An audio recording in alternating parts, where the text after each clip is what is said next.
ikaze muri izi nyigisho zerekeye indwi yahariwe foyer de charité.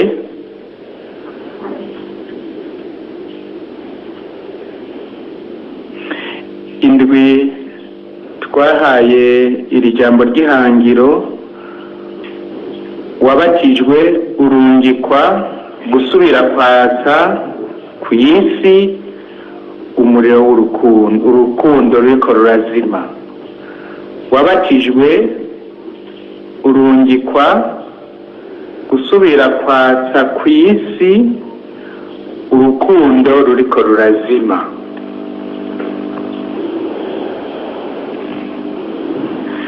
Ugusubira kwatsa kw'isi urukundo ruriko rurazima nibwo butumwa Yezu yatoreye Martin Robin yatanguje amafoyer de charité abitumwe na Yezu Kristu, mbere abimuhaye kw'itegeko.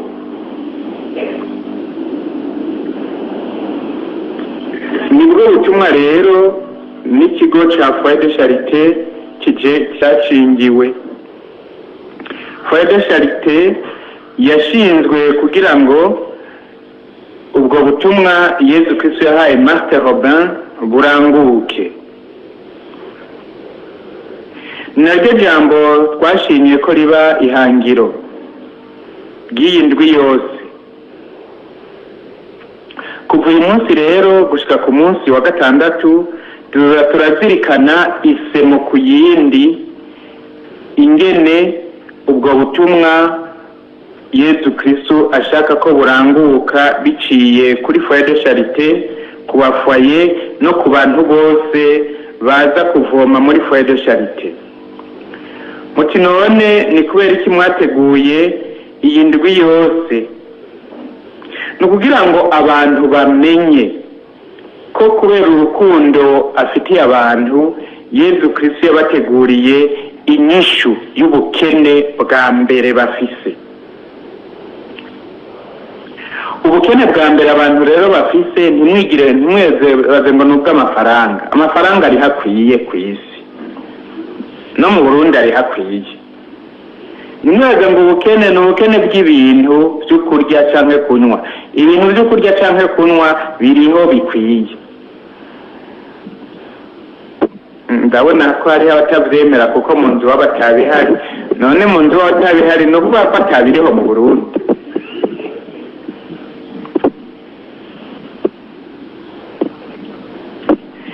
Ubukene buriho kandi bukomeye mu Burundi no ku isi ni ubukene bw'urukundo.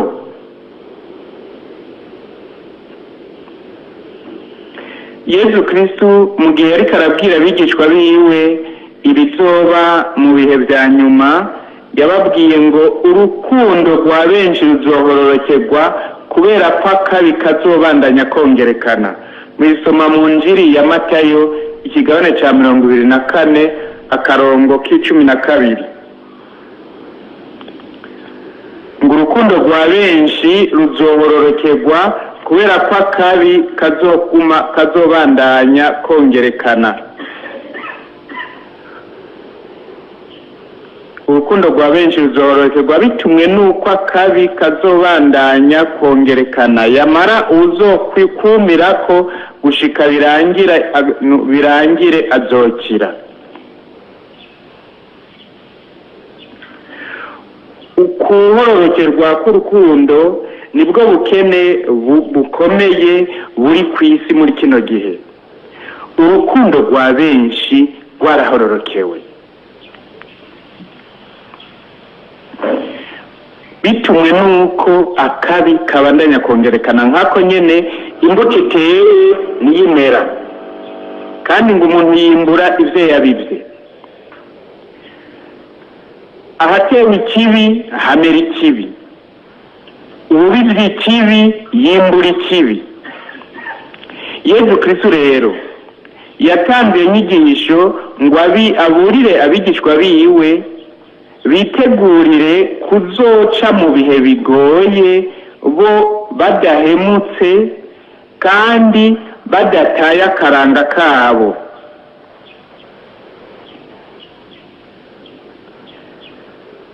urukundo yabaraze nk'ibwirizwa rizobaranga rugumeho mbere rwongerekane mu gihe abandi ruzoba ruriko rurahororokerwa urwabo rwo rwongerekane mbere rukabure n'urwabo bazoba bariko barahororokerwa. Ukongerekana kw'amabi, kongerekana kw'ikibi n'inabi mu bantu nivyo birahotuma abantu barorokerwa, imitima yabo igatimba, umuntu yahora afise urukundo ugasanga ntabwo agifise. Ndibuka umunsi abana baza kumbwira ko bagiye gusenya, babona ahantu umuvyimba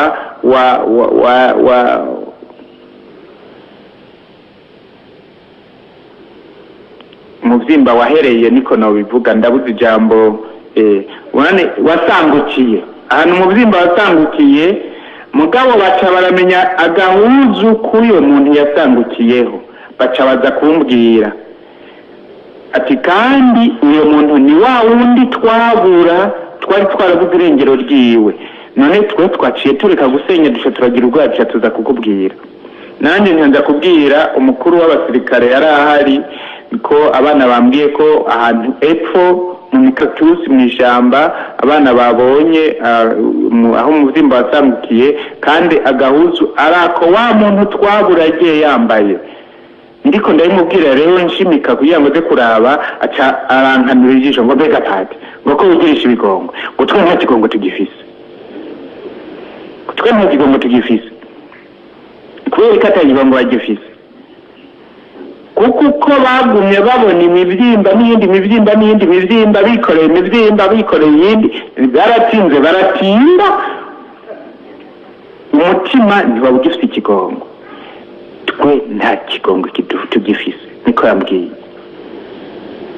Ukongerekana kw'ikibi rero nivyo biratimbisha umutima, bigatuma urukundo ruhororokerwa.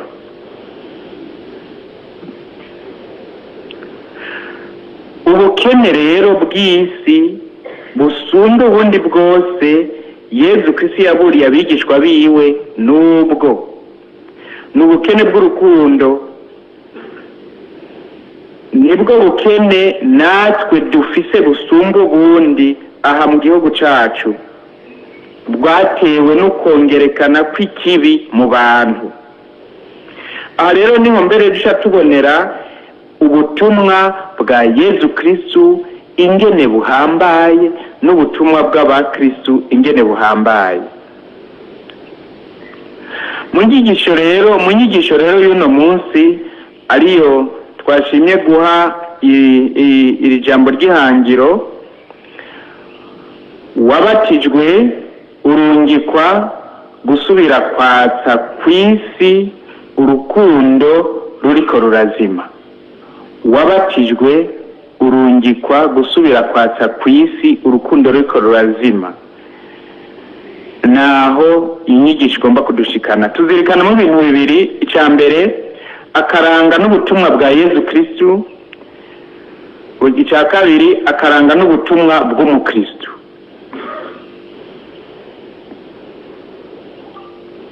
Ntidushobora gutegera akaranga n'ubutumwa by'Umukristu tudafatiye ku karanga n'ubutumwa bwa Yezu Kristu, kuko Yezu Kristu niwe atwereka y'icirore icyo turi, ubutumwa bwacu n'ingene twoburangura. Mu gisoma rero basomeye mwumvise ingene Yezu Kristu yivuga, ingene avuga ubutumwa bwiwe n'ingene azoburangura. Jewe naje kudomeka umuriro kw'isi, kandi nta kindi nshaka atari uko wokwaka. Ntegerezwa kubatizwa, mbere umutima ntuzoja hamwe ntaronse iyo batisimu. Muri ayo majambo akomeye Yezu Kristu amenyesheje abigishwa biwe ibintu bitatu: akaranga kiwe, ubutumwa bwiwe n'ingene azoburangura. Akaranga kiwe, ubutumwa bwiwe n'ingene azoburangura. Tuvyihweze neza duce dutegera natwe akaranga kacu, ubutumwa bwacu n'ingene twoburangura. Turabire kuri Yezu Kristu. Ubwa mbere akaranga kiwe, jewe naje kudomeka umuriro kw'isi, niko Yezu avuga. Jewe naje, ko avuga ngo naje. Abari n'amatwi y'ukumva ico gihe baciye bumva ko Yezu Kristu atari uwamuka kw'isi, nuwaje kw'isi avuye ahandi, avuye mw'ijuru. Numwe abahanuzi bose bagiye barabura bakamwita uwutegerezwa kuza, nk'uko tubisoma muri Yohani 11:26. Uwutegerezwa kuza. Marita niwe yabivuze. Yezu amubajije ngo uremera ivyo? Ngo ego Mukama, ndemera kuri Kristu umwana w'Imana umwategerezwa kuza kw'isi. Yezu Kristu nuwavuye mw'ijuru aruta bose, nk'uko Yohana bivuga mu Yohana 3:31, ngo uwavuye mw'ijuru aruta bose. Mbere acayongerako ngo ni uwo Imana yarungitse kw'isi, avuga amajambo y'Imana kuko Imana itamugerera mutima. Dieu lui donne l'esprit sans compter. Yezu Kristu ni uwavuye mw'ijuru aruta bose. Yezu Kristu ni uw'Imana yarungitse kw'isi, avuga amajambo y'Imana kuko Imana itamugerera mutima. Tuvuze ko Imana Yezu itamugerera, no kuvuga ko twebwe Imana itugerera. Murabyumva? Wewe irakugerera, nacyo wirangerera. Kubera iki itugerera? Si ukugira ngo duhe bike, nuko bidashobora kudukwigwamo.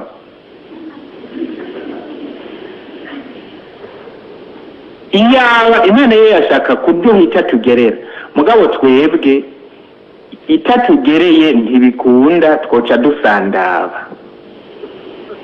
Nako hasandaba baganwa, twoca duwera.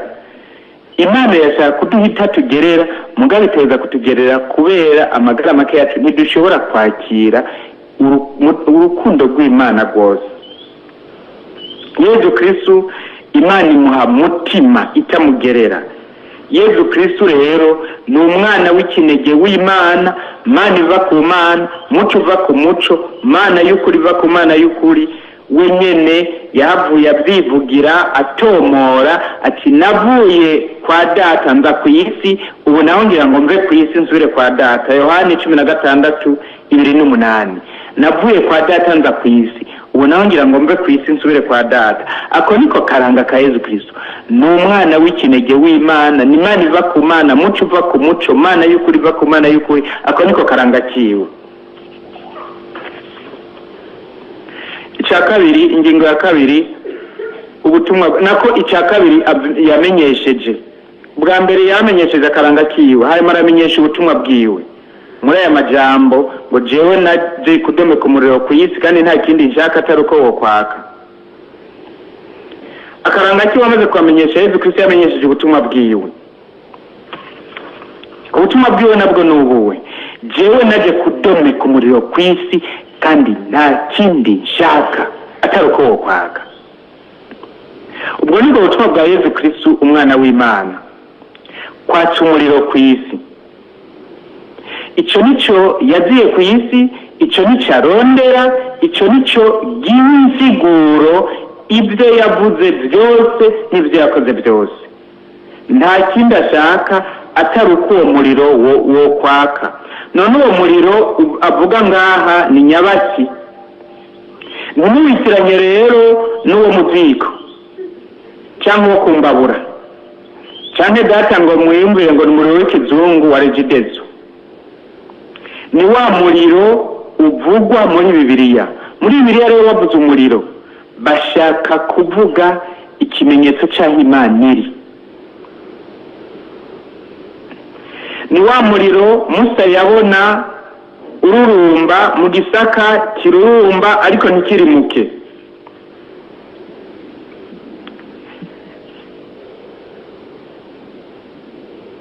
ni wa muriro bene Israeli babona ururumba ukanyiganyiza umusozi wa Sinayi.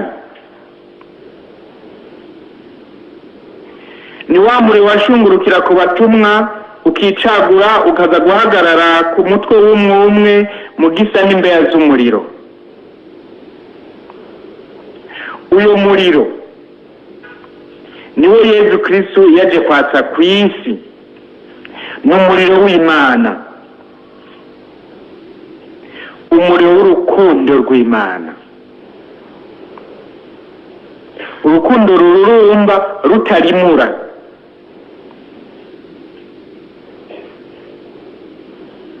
Uwo muriro nawo ni mutima mweranda. Yezu Kristu arashobora kuwatsa kuko n'umuriro w'Imana, azowatsa rero kuko wenyine ari Imana. Umuntu atanga ico afise, kubera ko Yezu Kristu afise uwo muriro muri we, arashobora kuwatsa. Jewe naje kudomeka umuriro kw'isi, kandi nta kindi nshaka atari uko wokwaka. Nta wundi yashobora kwatsa uwo muriro atari we. Umuntu atanga ico afise. Ko Yezu Kristu rero ari Imana, arafise uwo muriro muri we kandi arashobora kuwatsa. Kandi ngo nta kindi arondera atari uko uwo muriro w'Imana ari wo mutima mweranda wo kwaka ugakwira hose, ukinjira mu mitima no mu buzima bw'abantu bose, maze bagasangira nawe umutima, bagacika abana b'Imana kubwiwe, kandi bakuzura urukundo rw'Imana kubwiwe. Yohani ati Imana ni rukundo. Uwuguma mu rukundo aguma mu Mana, nayo Imana ikaguma muri we. Ni ibaruwa rya mbere rya Yohani ikigabane ca 4 akarongo k'16. Imana ni rukundo. Uguma mu rukundo aguma mu Mana, Imana nayo ikaguma muri we. Ngubwo ubutumwa bwa Yezu Kristu, nukwatsa umuriro w'Imana. Uwo muriro w'Imana nawo ni urukundo. Ubwo rukundo rw'Imana nabwo si ikintu, si ciyumviro, n'umupersona ari we mutima mweranda. Niwe Yezu Kristu arondera gutanga mu bantu.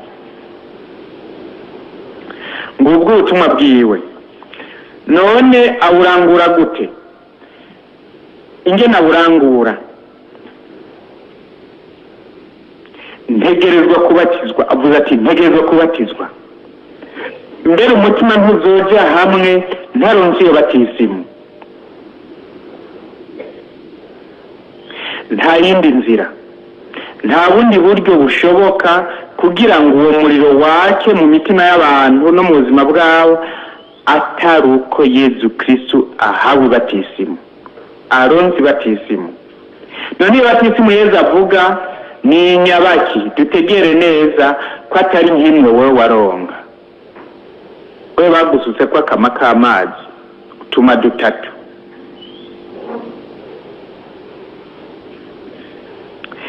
Iba yatisimu Yezu Kristu avuga ngaha niho ibatisimu wowe waronse ikomoka.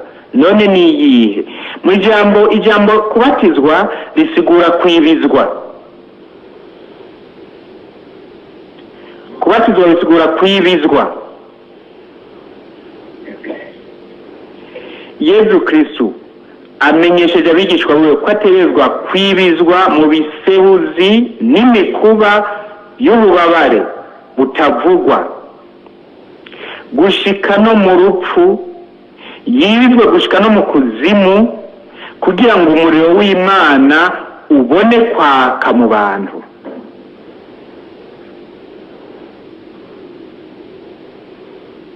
Kwibizwa mu bubabare butavugwa, mvuze butavugwa muri mucyo ngomba kuvuga, nukuvuga ububabare burenze tudashobora kuronka amajambo yo kubuvuga. ateza kubwibizwamwo agashika no mu rupfu, akaja mu kuzimu kugira ngo uwo muriro wace. Aha rero hari ibanga rikomeye ku bakristu, kuko ariho duhishurirwa iby'isi n'ab'isi badashaka kumva, badashaka no kumenya. Isi n'ab'isi aha ibi ntibashaka kubyumva, ntibashaka no kubimenya, kugira ngo umuriro w'Imana wake bavukanye. Umwana w'Imana Yezu Kristu yemeye kwibizwa mu bubabare no mu rupfu rwo ku musaraba.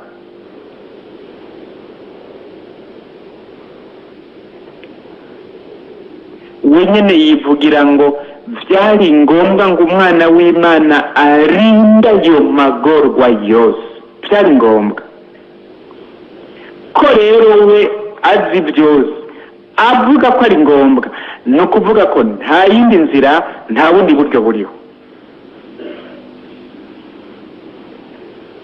Kandi ibyo rero bikaranguka kubera urukundo, kubera urukundo akunda Imana se, yaramugamburukiye gushika yemere n'urupfu, kandi urupfu rwo ku musaraba. Muri Yohani ikigabane cya 14 akarongo ka 31 avuga ngo rekisi, aho ariko avuga ingene buca babara ngo bane banje ubu haraje igihe ntazosubira kubavugisha amajambo menshi, kuko umutware w'iyi si araje. Nibyo nta bubasha mfiseko, ariko rekisi menye ko nkunda Data kandi ngakora ibyo yantegetse. Rekisi menye ko nkunda Data kandi ngakora nk'uko yantegetse. Yohani 14:31. Kubera urukundo akunda Imana se, Yezu Kristo yaramugamburukiye gushika yemere n'urupfu, kandi urupfu rwo ku musaraba. Ibyo isi ntishaka kubimenya, ntishaka no kubyumva, ko umuntu yogamburukira Imana gushika yemere n'urupfu. Iby'isi ntishaka kubimenya, ntishaka no kubyumva, n'ab'isi ntibashaka kubimenya, ntibashaka no kubyumva. Ko umuntu yogamburukira Imana gushika yemere no gupfa, ab'isi ntibashaka kubyumva no kubimenya. Bashaka bagamburukira Imana hageze kuja kumererwa neza, hageze kuja kwigisha, hageze kuja kuninahaza Imana, yego hageze kuja kuninahaza, hageze no kuja ku munsi w'Imana, kuja mu misa ku munsi w'Imana, bagaheza bakagamburukira Imana, bakagenda mu misa, bagasenga, mbere bakanasangira, hanyuma aje gusangira bakanakenguruka yo hanyuma bagataha. Mugabo kugamburukira Imana gushika bemere no gupfa, ibyo ni ibanga rizwi kandi ryemerwa n'abakristu, atari abakombokombo. Ukiri uw'isi, ukigenzwa n'agatima k'isi, ibyo ntashaka kubimenya no kubyumva. Yezu Kristu yaremeye kandi kubabara, kubambwa no gupfa, kubera urukundo akunda abantu, kubera urukundo akunda abantu yaremeye kwitanga wese no gutanga ubuzima bwiwe gushika no mu rupfu, kandi urupfu rwo ku musaraba. Kwitanga wese no gutanga ubuzima bwiwe gushika no mu rupfu, urupfu ku musaraba. Wenyine arabyivugira ngo jewe ndi wa mwungere mwiza, ndigura intama zanje. Yohani 10 akarongo k'11 n'15. Jewe ndi wa mwungere mwiza, ndigura intama zanje. Kwa Yohani ikigabane c'10 akarongo k'11 n'akarongo k'15. Mu kigabane c'15 naho akarongo k'icumi na gatatu agira ngo jewe ngo ntawe ushobora kurusha urukundo uwiguza abagenzi biwe, ntawe ushobora kurusha urukundo uwiguza abagenzi biwe.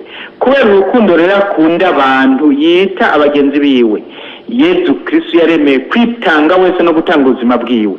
Ico isi n'abisi ntibashaka kukimenya no kucumva. Bashaka gukunda bene wabo, bashaka gukunda umuntu mu gihe baja mu bukwe, hageze gusaba irembo, hageze kuja gukwa, hageze kuja kuri mariage, hageze kuja mugabo gukunda umuntu gushika wemere kwitanga no gutanga ubuzima bwiwe gushika no mu rupfu. Ivyo Yezu Kristu yarabemeye kandi arabiduhishurira. Isi ntishaka kubimenya, abisi ntishaka kubimenya, ariko abakristo iryo banga bararihishuriwe, bararimenya, bararyemera. Nico gituma uwitwa Remerme avuga ati umusaraba niwo ushitsa ingabire y'urukundo, le don de l'amour. Umusaraba niwo ushitsa ingabire y'urukundo.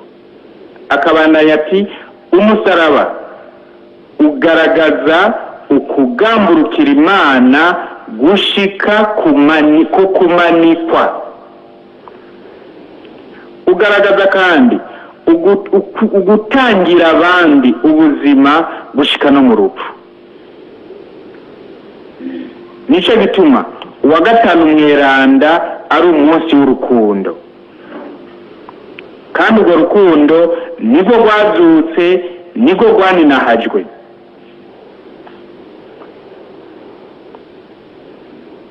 Umusaraba ni ushitsa ingabire y'urukundo kuko ugaragaza ukugamburukira Imana gushika kukumanikwa, ukagaragaza kandi ugutangira abandi ubuzima gushika no mu rupfu.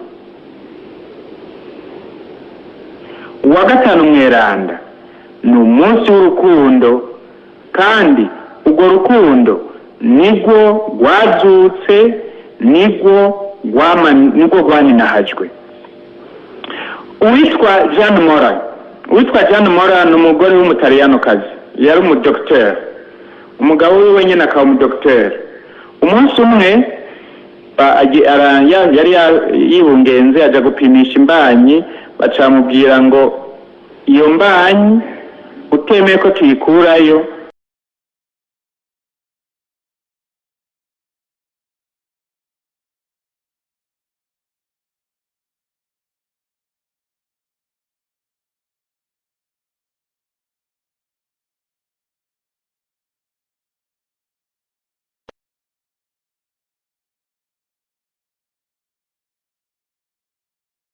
umugore wawe ngiye ibyo twamubwiye, yavuze ngo tubibaze wewe.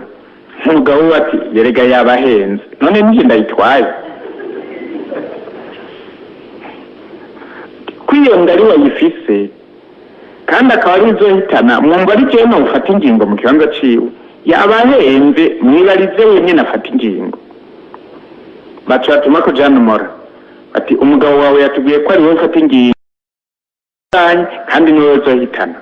Acabwiye ati jerereho ingingo mfashe nuko mudashobora kunyicira uyo mwana, nzofuma ndamuhera ubuzima bwanjye.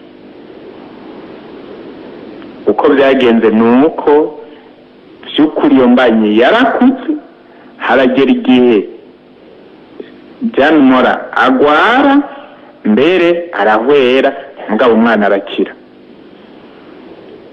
Haraheze imyaka 10 n'ingahe sinibuka, niho Jeanne Mora imbere ni Jean Paul de yamushize mu rutonde rw'aberanda. Umunsi bamushira mu rutonde rw'aberanda la beatification, uyo muhungu wiwe niho yarari.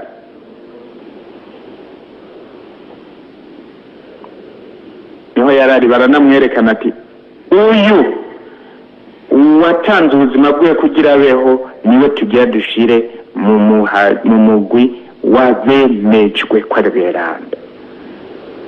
Nicabona mwumva cyari kihari. none nk'ivyo vya Jeanne Mora n'ubusazi canke n'ubukristu? N'ubusazi canke n'ubukristu? Wewe n'uwavuga ko ari ubukristu nuko nawe uri umukristu wahishuriwe ibanga rya Yezu Kristo. Ab'isi ntibavyumva, ab'isi ntibavyumva, nayo ntibirirwa barazikorora. Wowe babwiye ngo utemeye ngo tuyikorore wowe uzopfa.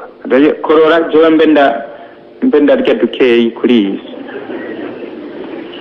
Baracemaguza, akaba ducemaguza mugabo nta n'ubuzi imyaka azocemaguza utwacemaguza.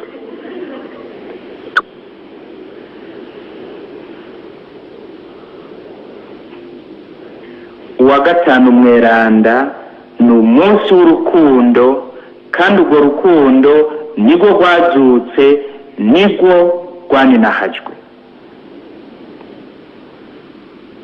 Turibonera neza rero ko Yezu amaze guhabwa iyo batisimu, amaze gupfa hanyuma akazuka, uwo muriro w'Imana ariko rukundo rwaciye rutangura kwaka. Akamarampaka ni mu Njiri ya Luka ikigabane cya 24,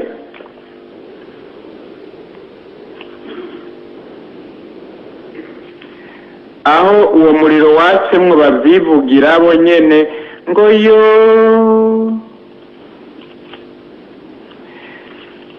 erega ni umutima wacu wari wuzuye urukundo, aho twafatanya akayira adusigurira ivyanditse. Yo erega ni umutima wacu wari wuzuye urukundo, aho twafatanya akayira adusigurira ivyanditse. Ayo majambo yavuzwe na bande? Yavuzwe na bande? Yavuzwe na bande? Abigishwa b'Emawusi. Yezu yari yagize iki? Yari yazutse. Erega ni umutima wacu wari wuzuye urukundo kubera ukwitanga kwiwe. Amaze gupfa hanyuma akazuka, umuriro watanguye kwaka. Abantu bari buzuye intuntu n'agahinda, basigaye buzuye umuriro w'Imana. Erega ni umutima wacu wari wuzuye urukundo, biri mu Njiri ya Luka ikigabane cya 24 akarongo ka 32. Ni ayo majambo ari, ni umutima wacu wari wuzuye urukundo. Abari buzuye intuntu n'agahinda ngabo baratangaje ko umutima wabo wari wuzuye urukundo, kandi n'ubu bacuzuye. Mbere ngo muri no saha nyene barahaguruka basubira i Yerusalemu, basanga bamwe 11 bakoranye n'abandi bagenzi babo bari kumwe. Bariko baravugana bati, ni by'ukuri umukama yazutse, yabonekeye Simoni. Nabo babiganira ibyo babonye mu nzira n'ukuntu bamumenye aho yamanyira umukate. Uyo muriro rero nguyo nabo bagiye kuwatsa, ngo muri no nyine barahaguruka. Ni mwijoro bari bagize urugendo rw'isaha 2, none nari mwijoro barahagurutse basubiye Yerusalemu. Kubera iki? Kubera umuriro barurumbamwo, kandi bagiye nabo kuwatsa muri bene wabo. Uyo muriro uzotwaza ku Pentekoti, maze abawakiriye bose bahaguruke nk'ababigishwa b'Emawusi, bawushire bene wabo, bamara intara n'ibihugu gushika n'i Burundi kwatsa uwo muriro muri bene wabo. Uwo muriro, uyu muriro waratse. Iyi paruwasi ya Buhonga murabona hiri? Murazi ko Musenyeri Jerbon yava ahantu hitwa Ushirombo ku birometero 400 uvuye Muyinga, akaza n'amaguru agashika i Buhonga. Musenyeri Gerbois avuye aha Buhonga avuye Ishirombo agacimugera umuyaga agacimugera akazi Buhonga agacana no mu Rugari kandi ahora agenda n'iki agenda n'itukutuku yagenda n'imoto yagenda n'iki n'amaguru kuva ku kilometero 400 Ushirombo ni Tanzania akaza agashika i Buhonga avuye muyaga na Mugera Buhonga agaca aja Rugari agaca asubira Ushirombo uwo Umuriro hari uwagirizwe atafite umuriro umuriro rero Yezu Kristo yaje kwatsa waratse gushika iwacu uzanywe n'abawakiriye nguko uko Yezu Kristo yaranguye ubutumwa bwiwe. Ingingo ya kabiri rero akaranga n'ubutumwa bw'Umukristu. Tumaze kurabira muri ico ciro ca Yezu Kristo ibisigaye muca mubitegera umuntu atiriwe ararandira. Yezu Kristo yararungitswe arabatizwa ararangura ubutumwa. Umukristu nawe wowe ntiwangurungikwa hanyuma ngo ubatizwe hama urangura ubutumwa. Umukristu nawe arabatizwa akarungikwa akarangura ubutumwa. Umukristu bihera ku kubatizwa. Kubera iki bihera ku kubatizwa? Kuko kugira ngo umukristu ashobore nawe kurangura ubutumwa bwa Yezu Kristo bisaba ko abanza gusangira karanga nawe.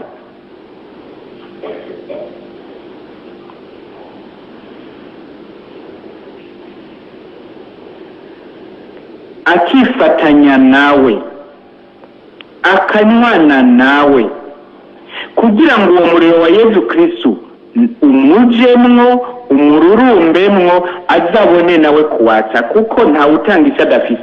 Yezu Kristo we uyu muriro uri muri we yavuye mu ijuru awufise kuko ni Imana. Umukristo nawe ni umuntu, wowe uri umuntu. Ntushobora rero kugira uwo muriro muri wewe utabanje gusangira karanga n'umwana w'Imana Yezu Kristo. Ako karanga nako ugashikanwa ko niki ni batisimu. Ntegerezwa kubatizwa.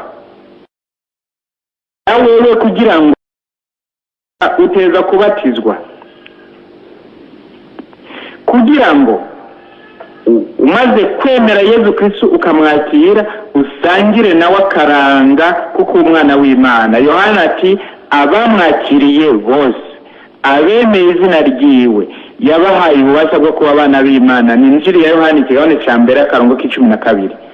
Abamwakiriye bose abemeye izina ryiwe yabahaye ububasha bwo kuba abana b'Imana. Ububasha bwo kuba umwana w'Imana tubuhabwa no kwakira Yezu Kristo mu buzima bwacu tukamwiyegurira mbere tukemera kwifatanya nawe mu kwemera gusangira nawe ubuzima urupfu n'izuka. Ibyo nabyo bigaragarira mw'ibatisimu. Sakaranga kama oya nakaranga duhabwa kubera ibatisimu idufatanya na Yezu Kristo mu kwinjizwa mu rupfu n'izuka ryiwe. Nibyo Paulo Mweranda abwira neza Abanyaroma ati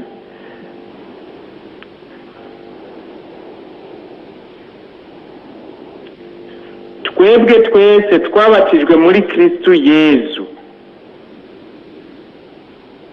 twabatirijwe mu rupfu rwiwe.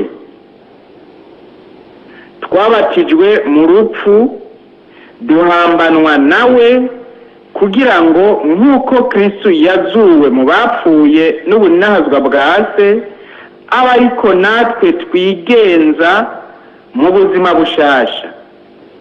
None rero twabaye umwe nawe mu rupfu rusa n'urwiwe, tuzoba umwe nawe kandi mwizuka risa n'iryiwe nyene.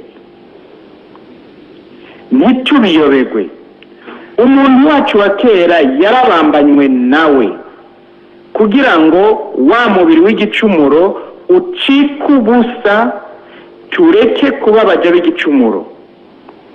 Nanone uwapfuye yabaye intungane mu vyerekeye igicumuro. Ko twapfanye na Kristu, turemera yuko tuzorambana nawe, kuko tuzi neza ko Kristu amaze kuzuka mu bapfuye atagisubira gupfa, urupfu ntirukimusubira kumuganza. Mu gupfa yavavanuye n'igicumuro rimwe risa, mu kuba muzima aba muzima kubw'Imana. Namwe rero nuko ni mwame muzirikana ko mwapfuye mukavavanura n'igicumuro, mukaba bazima kubw'Imana muri Kristu Yezu. Ibi nivyo ibatisimu irangura. Ibyo tubona ni ibimenyetso biboneka. Umuntu baramubaza, ureha urakanye shetani? Ati ndayihakanye. Urakanye n'ibikorwa byayo? Ndabihakanye. Urakanye n'iyo mbi zayo? Ndazihakanye. Uremeye Imana Data rugira byose n'ibindi. Murabibona? Hanyuma urashaka kubatizwa ugasangira na Eklezia yuko kwemera duhejeje kugaragaza twese ndabyemeye. Bagaca bakubwira ati naka jewe ndakubatije ku izina rya Data n'irya Mwana n'irya Mutima Mweranda. Kubatizwa twavuze ngo bivuga iki? Nukuvuga iki? Kwibizwa. Jewe ndakwibije mu izina rya Data n'irya Mwana n'irya Mutima Mweranda. Kubw'ayo majambo Yezu Kristu yategetse, nico kimenyetso yatanze. Wewe wamaze kugaragaza kwemera, ukemera ko bavanuye na shetani, ukemera ko wiyeguriye Yezu Kristu wakubera umukama n'umukiza, kubw'iyo batisimu n'ayo majambo y'Imana Yezu Kristu yashinze uvugiwe ko uba usangiye na Yezu Kristu urupfu kugira ngo musangire n'izuka. Uba wifatanije nawe kugira ngo mube umwe, agusangize ku kamere kiwe k'Imana, musangire akaranga kuko umwana w'Imana, musangire urupfu n'izuka. Nico gituma abakristo ba kera ntibabatiza nk'uko twe tubatiza. Bajyana umuntu bakamwibiza mw'iriba. Akinjira mw'iriba usanga muri Israeli ahantu babatiririza hari ingazi zo kumanuka, ingazi ndwi zo kumanuka n'ingazi ndwi zo kuduga. Ingazi ndwi zo kumanuka ni bya bicumuro bikuru ndwi, les 7 péchés capitaux. Ingazi ndwi zo kuduga ni sangabirano ndwi za Mutima Mweranda. Ukamanuka izo ngazi ndwi bagaca bakwiriza muri iryo riba, ugaca ukurirayo n'ivyambagwa wari ufise bigasigarayo. Bagaca bakwambika ikanzu yera de, ugaca uduga kuri izo ngazi ndwi ubaye umuntu mushasha. Nuko babigenza abakristo ba mbere.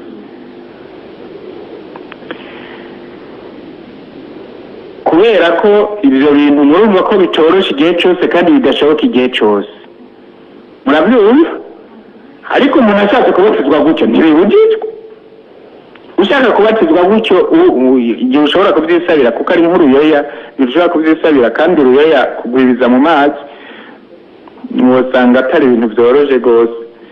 Mugabo abavukanyi bo mu aporoti hariho abagerageza kwibiza umuntu mu mazi, nabo nyene ntibama bishobora iminsi yose, kuko si hose baronka amazi ashobora kwibira. Umuntu ashobora kwibiramo nkaho uri muremure gutyo.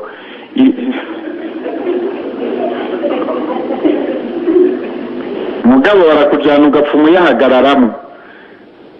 muragenda murabe muri paruwasi ya Kamenge baragereranije ibyo bintu ahantu batiririza bari mu isengero uri batisimu. Nta yindi nzira iriho yo kwatsa urukundo mu mitima y'abantu no mu bana y'abantu atari inzira yo guhabwa iyo batisimu ya Yezu, apana imwe y'amazi, batisimu y'ababare, ibatisimu y'umuruho, ibatisimu y'ukwitanga, ibatisimu y'ukwiheba. Nta yindi nzira iriho. Umuriro w'urukundo ntushobora kwaka ngo utwaze imitima y'abantu hatabonetse abandi babitangira, babihebera, gushika no mu muruho, kumbure gushika no mu buryo bw'urupfu, urupfu rutari urupfu rwo gushika mu kuzimu, ariko urupfu rwo gupfa buhoro buhoro apetife biciye mu nzira yo kwihebera no kwitangira abandi. Ubwo nibwo butumwa bw'uwa Kristu, kuko nicyo cyatumye Yezu Kristu avuga aya majambo. Muyasoma muri Matayo ikigabane c'16 akarongo kuva akarongo ka 24.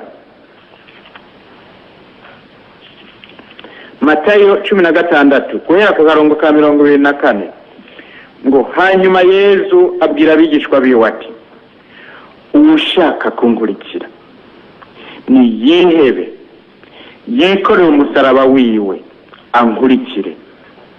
Nkako ushaka kurokora ubuzima bwiwe azobutakaza, ariko uzobuheba ubuzima bwiwe kubera jewe azoburonka. Mbega umuntu vyomumarira iki kwigarurira isi yose aroshe ubuzima bwiwe? Canke umuntu yotanga iki ngo acungure ubuzima bwiwe? Ushaka kunkurikira ni yihebe wenyene, yikorere umusaraba wiwe ankurikire. Aha Yezu ashaka kumenyesha abigishwa biwe ko ushaka kuba wiwe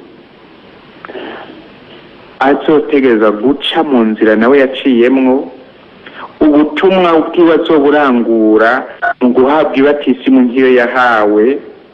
Ni nabyo yabajije Yohane, Yakobo na Yohane bamusabye ngo kwicara iburyo ubundi bubamfu, murashaka guhabwa ibatisimu nzohabwa? Nabo ngo turabishobora, kuko bobo bihera ibatisimu ya Yohane. Twahawe ya Yohane twareka iwawe. Yezu Kristu ashaka ko tubandanya uwabatijwe wese bavukanye, uwabatijwe wese yabatijwe ngo asangire na Yezu Kristu akaranga, asangire na Yezu Kristu ubutumwa bwo kwatsa umuriro w'urukundo ku isi. Kandi nta yindi nzira iriho, nta yindi, murabyumva abavukanye, nta yindi nzira iriho kugira ngo urukundo rwake mu mitima no mu bana y'abantu. Nta yindi nzira iriho atari inzira y'ukwemera kwitangira abandi no kubahebera ubuzima. Niyo nzira yonyine. Ibyo nabyo bica mu buryo bwinshi. Hari uburyo bw'umuruho, hari uburyo bwo kwemera kwangwa, hari uburyo bwo kwemera gutotezwa, hari uburyo bwo kwemera gukena, hari uburyo bwo kwemera mbere no gupfungwa, hari uburyo bwinshi. Umwe wese umukama niwe amenya uburyo amutorera kugira ngo amuce ko ngo yatse umuriro wiwe. Ariko igihe cyose twemeye tukihebera abandi, tukitangira abandi, tukemera umuruho, tukemera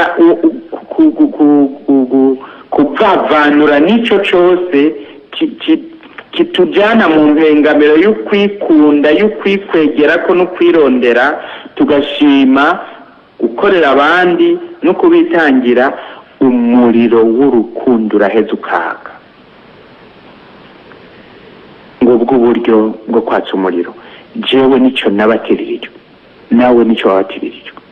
Kandi ubwo urwo rukundo nirwo ruzozuka, urwo rukundo nirwo ruzoninahazwa nk'uko tubibona muri Yezu Kristu umwana w'Imana. kandi natwe ukuba abana b'Imana by'ukuri niyo nzira bicamo. Imana inahazwe.